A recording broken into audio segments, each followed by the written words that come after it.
I just want to, for purposes of comparison, give you a non-real estate situation.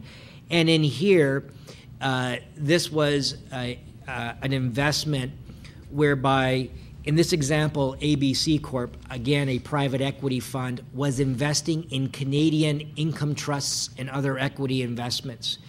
And there was a concern on the income trusts at the time, so it's not that big of an issue any longer, with all the debt that's being issued through an income trust vehicle that would make the investments offside.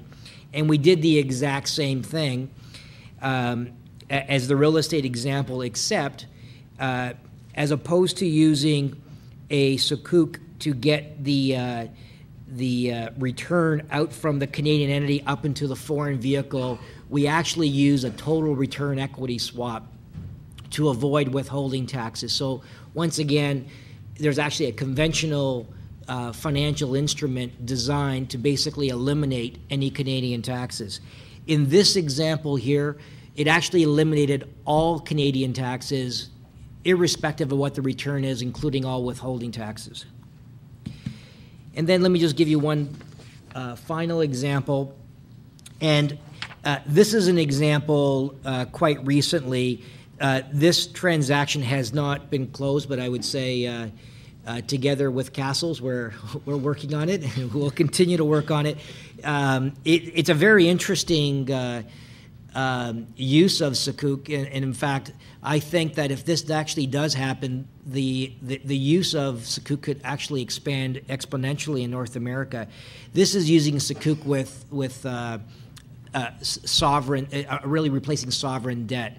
In this example here, a Canadian financial government or a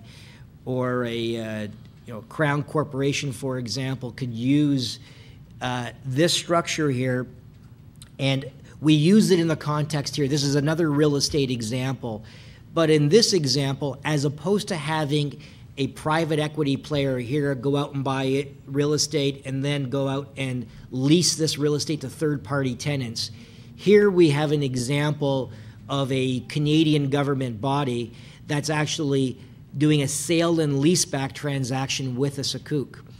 And we layered on this example that the investors in the sukuk are not only taxable Middle Eastern investors, but some sovereign wealth funds that are overseas as well.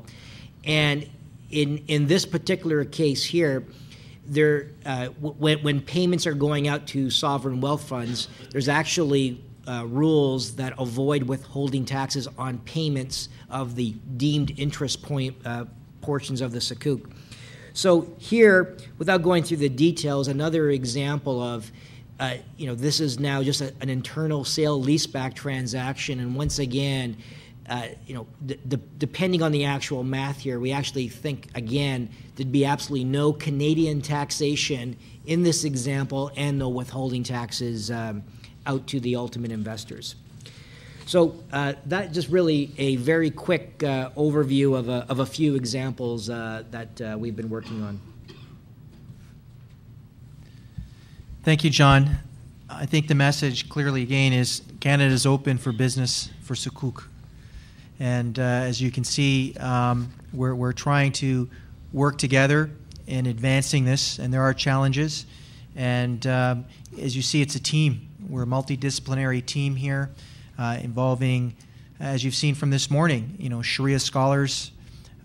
Also distribution is important in terms of Shariah scholars, which ones you use, or a combination, a team, etc., which is distribution driven.